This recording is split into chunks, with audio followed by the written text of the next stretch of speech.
ನಮಸ್ಕಾರ ಗೆಳೆಯರಿ, stock market Kannada ಚಾನಲ್ಗೆ ಸ್ವಾಗತ ಸುಸ್ವಾಗತ. ಗೆಳೆಯರಿ, ವಿಡಿಯೋದಲ್ಲಿ ಹಲವರು ಕಮೆಂಟ್ ಸೆಕ್ಷನ್ ಅಲ್ಲಿ ಕೇಳ್ತಿರುವಂತ ಒಂದು ಟಾಪಿಕ್ ನ ಬಗ್ಗೆ ಕವರ್ ಮಾಡ್ತಾ ಇದ್ದೀನಿ. ಯಾಕೆ ಈ ಟಾಪಿಕ್ ಈಗ ಮುನ್ನೆಲೆಗೆ ಬಂದಿದೆ, ಇದರಿಂದ ಇರುವಂತ ಕಂಪನಿಗಳಿಗೆ ಏನಾದ್ರೂ ಇಂಪ್ಯಾಕ್ಟ್ ಆಗುತ್ತಾ, ಹಾಗೆ ಈ ಪ್ರಯತ್ನದಲ್ಲಿ ಸಕ್ಸಸ್ ಆಗ್ಬೋದಾ, ಇದೆಲ್ಲದರ ಬಗ್ಗೆ ಒಂದಷ್ಟು ವಿಷಯವನ್ನ ನಾವು ತಿಳ್ಕೊಳ್ಳೋಣ. ಗೆಳೆಯರಿ, ಮೊದಲಿಗೆ ಡಿಸ್ಕ್ಲೇಮರ್ ಕೊಡ್ಲಿಕ್ಕೆ ಇಷ್ಟಪಡ್ತೀನಿ. ಇಲ್ಲಿ ಕವರ್ ಮಾಡ್ತಿರುವಂತ ಯಾವುದೇ ಸ್ಟಾಕ್ ಅನ್ನು ಕೂಡ ರೆಕಮೆಂಡ್ ಮಾಡ್ತಿಲ್ಲ. ನೀವು ಫರ್ದರ್ ಸ್ಟಡಿ ಮೆಡಿಟೇಷನ್ ತಗೊಳ್ಬಹುದು. ಆಸ್ ಎಜುಕೇಶನಲ್ ಪರ್ಪಸ್ ನಾನು ವಿಡಿಯೋ ಮುಂತಾರ್ತಾ ಇದ್ದೀನಿ. ಹಾಗೆ ಅಕೌಂಟ್ ಓಪನಿಂಗ್ ಲಿಂಕ್ ಡಿಸ್ಕ್ರಿಪ್ಷನ್ ಅಲ್ಲಿ ಇರುತ್ತೆ. ಇಂಟ್ರೆಸ್ಟ್ ಇರೋರು ಅಕೌಂಟ್ ಅನ್ನು ಓಪನ್ ಮಾಡಬಹುದು. ಹಾಗೆ ಇನ್ವೆಸ್ಟ್ಮೆಂಟ್ ಗೆ ಸಂಬಂಧಪಟ್ಟಂತೆ ನಿಮ್ಗೆ ಏನಾದ್ರು ಸಪೋರ್ಟ್ ಬೇಕು ಅಂತಂದ್ರೆ ಇಲ್ಲಿರುವಂತಹ ನಂಬರ್ ಮೂಲಕ ಕಾಂಟ್ಯಾಕ್ಟ್ ಮಾಡಬಹುದು.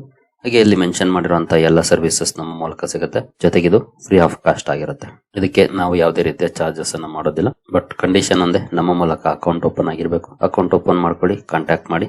ಹಾಗೆ ಅಕೌಂಟ್ ಓಪನ್ ಮಾಡುವಾಗ ಏನಾದ್ರೂ ಸಮಸ್ಯೆಗಳಾದ್ರೂ ಕೂಡ ಸೇಮ್ ನಂಬರ್ಗೆ ಕಾಲ್ ಮಾಡಿ, ನಮ್ಮ ಟೀಮ್ ಇಂದ ನಿಮಗೆ ಸಪೋರ್ಟ್ ಮಾಡ್ತೀವಿ. ಇನ್ನು ಇವತ್ತಿನ ಟಾಪಿಕ್ ಕಡೆ ನಾವು ಬರೋದಾದ್ರೆ MSE ಅಥವಾ ಮೆಟ್ರೋಪಾಲಿಟನ್ ಸ್ಟಾಕ್ ಎಕ್ಸ್ಚೇಂಜ್. ಈಗಾಗಲೇ ಹಲವರು ಕಮೆಂಟ್ ಸೆಕ್ಷನ್ ಅಲ್ಲಿ ಇದ್ರ ಬಗ್ಗೆ ಪ್ರಶ್ನೆಗಳನ್ನ ಮಾಡಿದ್ದೀನಿ. ಜೊತೆಗೆ ನಮ್ಮ ಎಕ್ಸ್ ಅಕೌಂಟ್ ಅಲ್ಲೂ ಕೂಡ, ಟ್ವಿಟರ್ ಅಕೌಂಟ್ ಅಲ್ಲೂ ಕೂಡ ಕೆಲವರು ನಮ್ಮ ಪೋಸ್ಟ್ ಗಳಿಗೆ ರಿಪ್ಲೈ ಮಾಡೋ ಮೂಲಕ ಇದ್ರ ಬಗ್ಗೆ ಒಂದು ವಿಡಿಯೋನ ಕವರ್ ಮಾಡಿ ಸರ್ ಅಂತ ಕೇಳ್ಕೊಂಡಿದ್ರಿ. ಹಾಗಾಗಿ ಇವತ್ತಿನ ಈ ವಿಡಿಯೋದಲ್ಲಿ MSE ಬಗ್ಗೆನೆ ಒಂದಷ್ಟು ವಿಷಯವನ್ನ ತಿಳ್ಕೊಳ್ಳೋಣ. ನಾವು ಗೆಳೆಯರೇ, ಭಾರತದ 3ನೇ ಸ್ಟಾಕ್ ಎಕ್ಸ್ಚೇಂಜ್ ಈಗ ಮಾರ್ಕೆಟ್ಗೆ ಲಗ್ಗೆಡ್ತಾ ಇದೆ. ನೋಡಬಹುದು, India's 3rd stock exchange versus the duopoly. ನಿಮ್ಗೆ ಗೊತ್ತಿರೋ ಹಾಗೆ ಈಗಾಗಲೇ 2 ಎಕ್ಸ್ಚೇಂಜಸ್ ಇದೆ.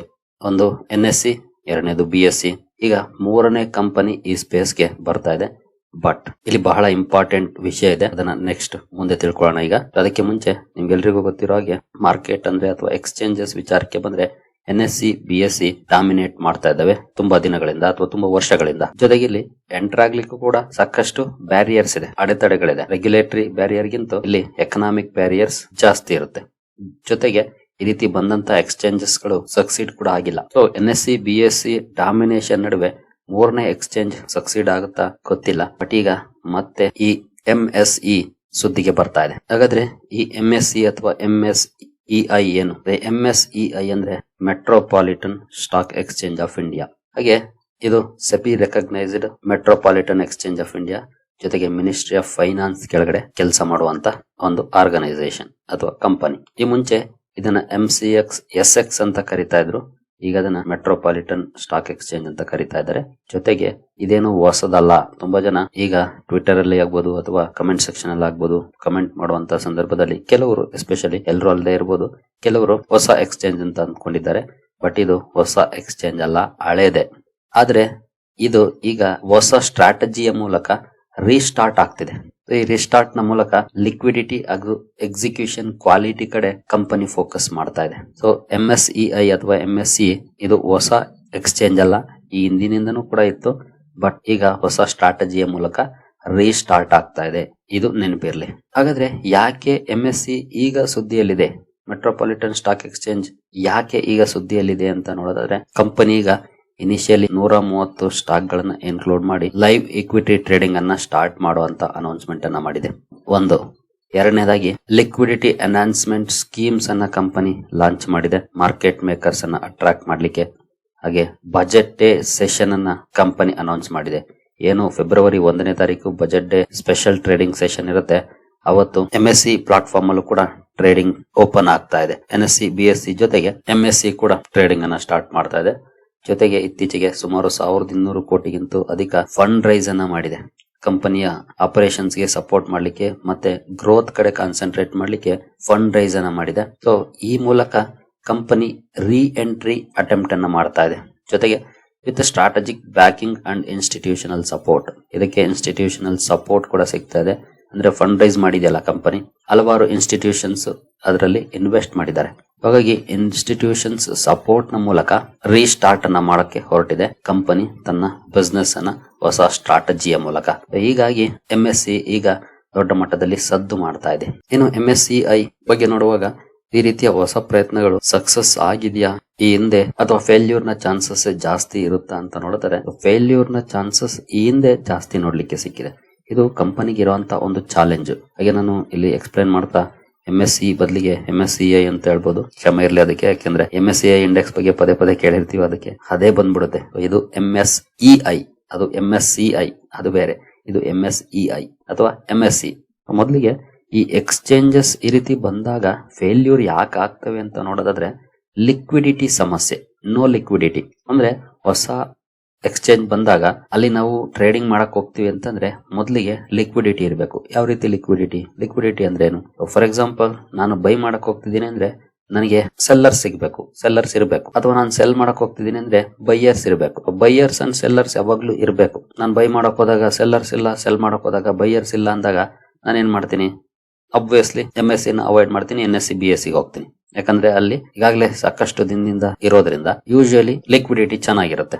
ಹೊಸದಾಗಿ ಶುರುವಾದಂತ ಸಂದರ್ಭದಲ್ಲಿ ಮೇಜರ್ ಚಾಲೆಂಜ್ ಇರೋದೇ ಇಲ್ಲಿ, ಲಿಕ್ವಿಡಿಟಿ ಇರೋದಿಲ್ಲ. ಬೈಯರ್ಸ್ ಅಂಡ್ ಸೆಲ್ಲರ್ಸ್ ವಾಲ್ಯೂಮ್ಸ್ ತುಂಬಾ ಕಡಿಮೆ ಇರುತ್ತೆ. ಅವಾಗ ಪ್ರಾಪರ್ ಆಗಿ ಟ್ರೇಡ್ಸ್ ನ ಎಕ್ಸಿಕ್ಯೂಟ್ ಮಾಡಕ್ ಆಗೋದಿಲ್ಲ. ನಾವೇನಾದ್ರೂ ಹಂಗೂ ಟ್ರೈ ಮಾಡಿದ್ರೆ ಲಾಸ್ ಮಾಡ್ಕೊಳ್ಳೋ ಚಾನ್ಸಸ್ ಜಾಸ್ತಿ ಇರುತ್ತೆ. ಹಾಗಾಗಿ ಲಿಕ್ವಿಡಿಟಿ ಸಮಸ್ಯೆ ಇರುತ್ತೆ. No traders participants avoid thin markets. ಅಂದ್ರೆ ಲಿಕ್ವಿಡಿಟಿ ಕಡಿಮೆ ಇದೆ ಅಂದ್ರೆ ಅಬ್ವಿಯಸ್ಲಿ ಜನ ಅಲ್ಲಿಗೆ ಬರೋದಿಲ್ಲ. ಜೊತೆಗೆ ಇನ್ಸ್ಟಿಟ್ಯೂಷನ್ಸ್ ಗಳು ಪಾರ್ಟಿಸಿಪೇಷನ್ ಮಾಡೋದು ಕೂಡ ತುಂಬಾ ಕಡಿಮೆ ಇರುತ್ತೆ. ಇನ್ಸ್ಟಿಟ್ಯೂಷನ್ಸ್ ಪಾರ್ಟಿಸಿಪೇಷನ್ ಮಾಡಿದ್ರೆ ಖಂಡಿತ ಇಲ್ಲಿ ಲಿಕ್ವಿಡಿಟಿ ತುಂಬಾ ಚೆನ್ನಾಗಿರುತ್ತೆ. ಯಾಕಂದ್ರೆ ಅವರು ದೊಡ್ಡ ಮಟ್ಟದಲ್ಲಿ ಕ್ವಾಂಟಿಟೀಸ್ ಅನ್ನ ತರ್ತಾರೆ ಅಥವಾ ವಾಲ್ಯೂಮ್ಸ್ ಅನ್ನ ತರ್ತಾರೆ. ಹಾಗಾಗಿ ಇನ್ಸ್ಟಿಟ್ಯೂಷನ್ಸ್ ಯೂಶುವಲಿ ಪಾರ್ಟಿಸಿಪೇಷನ್ ಕಡಿಮೆ ಇರುತ್ತೆ. ಹಾಗಾಗಿ ಇದು ಇಲ್ಲಿರುವಂತಹ ಚಾಲೆಂಜಸ್. ಇದೇ ಕಾರಣಕ್ಕೆ most of the new stock exchanges failure ಆಗ್ತವೆ. ಇಲ್ಲಿ ಹಾರ್ಡ್ ಟ್ರೂತ್ ಏನು ಅಂತಂದ್ರೆ ಇತ್ತೀಚೆಗೆ ಟೆಕ್ನಾಲಜಿನಲ್ಲಿ ಸಾಕಷ್ಟು ಡೆವಲಪ್ಮೆಂಟ್ಸ್ ಆಗಿದೆ, but liquidity is brutally hard. ಲಿಕ್ವಿಡಿಟಿಯ ಮೇಲೆನೆ ಈ ಎಕ್ಸ್ಚೇಂಜಸ್ ನ ಸಕ್ಸಸ್ ರೇಟ್ ನಿಲ್ಲುತ್ತೆ. ಹಾಗಾಗಿ ತುಂಬಾ ಜನ ಈಗಾಗಲೇ ವೆಲ್ ಮೈಂಟೈನ್ಡ್ ಹಾಗೆ ವರ್ಷಗಳಿಂದ ಇರುವಂತಹ ಎಕ್ಸ್ಚೇಂಜಸ್ ನೇ ಪ್ರಿಫರ್ ಮಾಡ್ತಾರೆ ಇನ್ಸ್ಟೆಡ್ ಆಫ್ ಹೊಸಬರ್ನ. ಇನ್ನು NSE BSc ಯಾಕೆ ಅನ್ಬೀಟಬಲ್? ಇವರನ್ನ ಯಾಕೆ ಡಾಮಿನೇಟ್ ಮಾಡೋದು ಕಷ್ಟ? ಅನ್ಬೀಟಬಲ್ ಅಂದ್ರೆ ನಾವು ಬೀಟ್ ಮಾಡಕ್ ಆಗದೇ ಇಲ್ಲ ಅಂತ ಏನಲ್ಲ, ಚಾನ್ಸಸ್ ಇರುತ್ತೆ, ಬಟ್ ಕಷ್ಟ ಇದೆ. ಯಾಕೆ ಅಂತಂದ್ರೆ advantages, network effect, liquidity attracts liquidity ಚೆನ್ನಾಗಿದೆಯಾ, ಜನ ಬರ್ತಾರ, ಲಿಕ್ವಿಡಿಟಿ ಇಂಪ್ರೂವ್ ಆಗುತ್ತೆ. Liquidity attracts liquidity. Broker integration ಜೊತೆಗೆ ಡಿಫಾಲ್ಟ್ ರೂಟಿಂಗ್ ಕೂಡ ಇರುತ್ತೆ NSE BSc ಗೆ. Algo and HFT flow, depth plus speed advantages, regulatory comfort, too big to fail perception, institutional habits, switching cost is high. ಇವೆಲ್ಲವೂ NSE BSc ಗೆ ಇರುವಂತ structural advantages. But ಇದನ್ನ MSc ಕಿತ್ಕೊಳ್ಬೇಕು ಅಂದ್ರೆ ಖಂಡಿತ ಸಾಕಷ್ಟು ಪ್ರಯತ್ನಗಳನ್ನ ಮಾಡ್ಬೇಕಾಗುತ್ತೆ, ತಾನು ಪ್ರೂವ್ ಮಾಡ್ಬೇಕಾಗತ್ತೆ ವೈ ಐ ಆಮ್ ಬೆಸ್ಟ್ ಅಂತ.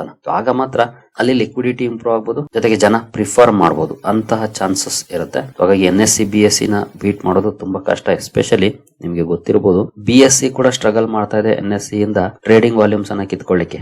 BSc ಎಷ್ಟು ವರ್ಷಗಳಿಂದ ಇರುವಂತ ಇಂಡೆಕ್ಸ್, ನೀವು F&O ಸೆಗ್ಮೆಂಟ್ ವಾಲ್ಯೂಮ್ಸ್ ನೋಡಿದ್ರೆ NSE ಗೂ BSc ಗೂ ಅಜಗಜಾಂತರ ವ್ಯತ್ಯಾಸ ಇರುತ್ತೆ. NSE ಡಾಮಿನೇಟ್ ಮಾಡ್ತಾ ಇದೆ, ಅದರಲ್ಲೂ F&O ಸೆಗ್ಮೆಂಟ್ ಅನ್ನ. ಇರೋ ಎಕ್ಸ್ಚೇಂಜಸ್ ಅಲ್ಲೇ ಒಂದು ಡಾಮಿನೇಟ್ ಮಾಡ್ತಾ ಇದೆ. ಸೊ ಅದರಿಂದ ಮಾರ್ಕೆಟ್ ಶೇರ್ ಅನ್ನ ಕಿತ್ಕೊಳ್ಬೇಕು, ವಾಲ್ಯೂಮ್ಸ್ ಅನ್ನ ಕಿತ್ಕೊಳ್ಬೇಕು ಅಂದ್ರೆ ಎಷ್ಟು ದೊಡ್ಡ ರೀತಿಯ ಪ್ರಯತ್ನವನ್ನ ಮೆಟ್ರೋಪಾಲಿಟನ್ ಸ್ಟಾಕ್ ಎಕ್ಸ್ಚೇಂಜ್ ಮಾಡಬೇಕು, ನೀವೇ ಯೋಚನೆ ಮಾಡಿ. ಇನ್ನು ಈ ಮೂರನೇ ಎಕ್ಸ್ಚೇಂಜ್ ಯಾಕೆ ಬಹಳ ಇಂಪಾರ್ಟೆಂಟ್ ಆಗುತ್ತೆ, ಯಾಕೆ ಮ್ಯಾಟರ್ ಆಗುತ್ತೆ ಅಂತ ನೋಡಿದ್ರೆ ಖಂಡಿತ ಇದು ಕಾಂಪಿಟೇಷನ್ ಅನ್ನ ಜಾಸ್ತಿ ಮಾಡೋದ್ರಿಂದ ಫೀ ಪ್ರೆಷರ್ಸ್ ಆನ್ ಇನ್ಕಂಬೆಂಟ್ಸ್, ಕಂಪನಿಗಳ ಮೇಲೆ ಫೀ ಪ್ರೆಷರ್ ಬೀಳುತ್ತೆ. ಕಾಂಪಿಟೇಷನ್ ಜಾಸ್ತಿ ಆದ್ರೆ ಫೀಸ್ ಕಡಿಮೆ ಮಾಡುವಂತ ಚಾನ್ಸಸ್ ಇರುತ್ತೆ. ರೆಡ್ಯೂಸ್ಡ್ ಟ್ರಾನ್ಸಾಕ್ಷನ್ ಕಾಸ್ಟ್ ಕಡಿಮೆ ಆಗುವಂತ ಚಾನ್ಸಸ್ ಕೂಡ ಇರುತ್ತೆ. ಅದು ಟ್ರೇಡರ್ಸ್ಗೆ, ಇನ್ವೆಸ್ಟರ್ಸ್ಗೆ ಬೆನಿಫಿಷಿಯಲ್ ಆಗಿರುತ್ತೆ. ಇನೋವೇಷನ್ ಅಲ್ಲಿಗೆ ಬಂದ್ರೆ ನ್ಯೂ ಇಂಡೈಸಸ್ ಅಂದ್ರೆ ಹೊಸ ಇಂಡೈಸಸ್ ಗಳು ಬರಬಹುದು. ಅದರಲ್ಲೂ ಎಸ್ಪೆಷಲಿ ಈ duopoly companies NSE BSc ignore ಮಾಡಿರುವಂತದನ್ನ ಅಡ್ರೆಸ್ ಮಾಡೋಕೆ ಟ್ರೈ ಮಾಡಬಹುದು ಮೆಟ್ರೋಪಾಲಿಟನ್ ಸ್ಟಾಕ್ ಎಕ್ಸ್ಚೇಂಜ್. ಆ ಅಡ್ವಾಂಟೇಜ್ ಕೂಡ ಇರುತ್ತೆ.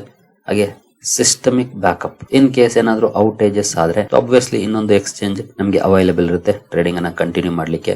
ಹಾಗೆ reduced single point failure risk ಅನ್ನು ಕೂಡ ಇದು ಕಡಿಮೆ ಮಾಡುತ್ತೆ. ಹಾಗಾಗಿ ಸ್ಟಿಲ್ ಈ ಥರ್ಡ್ ಎಕ್ಸ್ಚೇಂಜ್ ಬಹಳ ಉಪಯೋಗ ಇರುತ್ತೆ. ಹಾಗಾದ್ರೆ MSCI ಈಗ ಯಾವ ಸ್ಟ್ರಾಟಜಿಯ ಮೂಲಕ ಮಾರ್ಕೆಟ್ಗೆ ಬರ್ತಾ ಇದೆ? ಸೊ ಮೊದಲಿಗೆ ಅವರು ಫೋಕಸ್ ಮಾಡ್ತಾ ಇರೋದು ಲಿಕ್ವಿಡಿಟಿ ಎನ್ಹಾನ್ಸ್ಮೆಂಟ್ ಸ್ಕೀಮ್.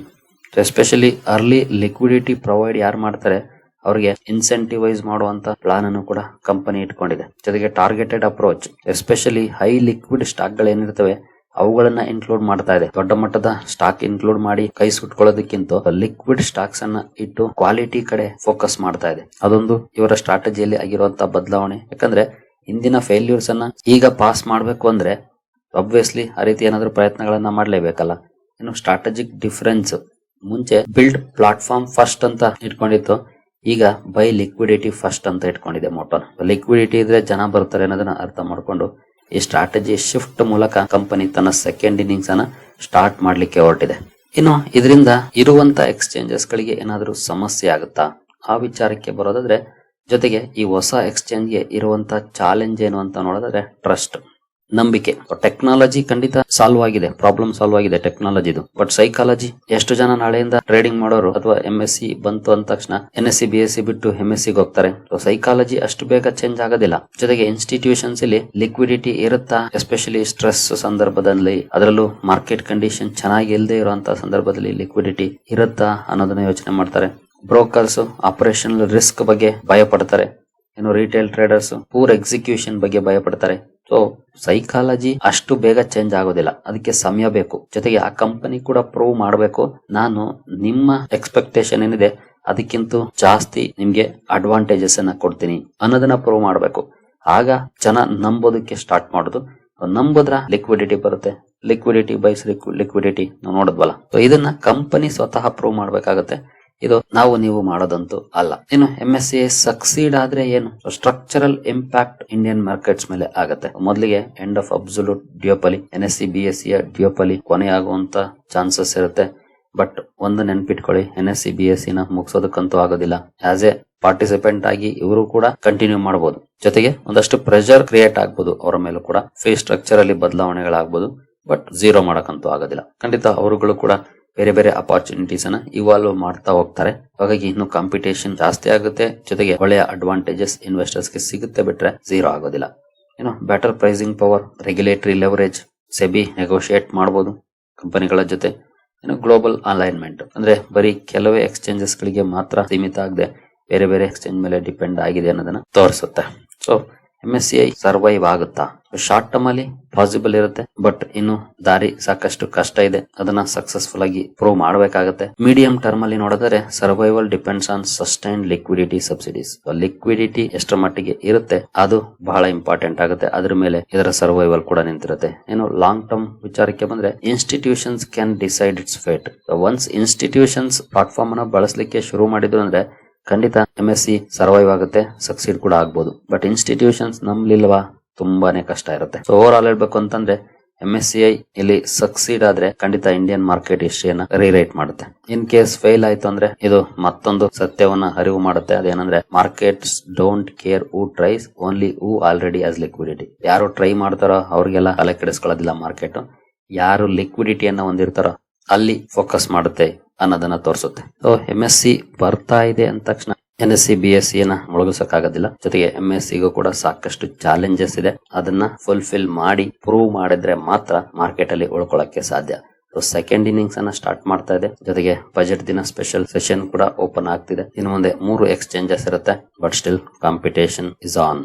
ನೋಡೋಣ ಯಾರು ಸರ್ವೈವ್ ಆಗ್ತಾರೆ, ಯಾರು ಡೆಸ್ಟ್ರಾಯ್ ಆಗ್ತಾರೆ ಅಂತ. ಬಟ್ ಹೊಸ ಸ್ಟ್ರಾಟಜಿ ಮೂಲಕ MSC ಮಾರ್ಕೆಟ್ಗೆ ಲಗ್ಗೆ ಇಡ್ತಾ ಇದೆ ಈಗ. ಹಾಗಾಗಿ NSC BSc ಗಂತೂ ಒಂದಷ್ಟು ತಲೆನೋವನ್ನ ಖಂಡಿತ ಕಂಪನಿ ತರ್ತಾ ಇದೆ.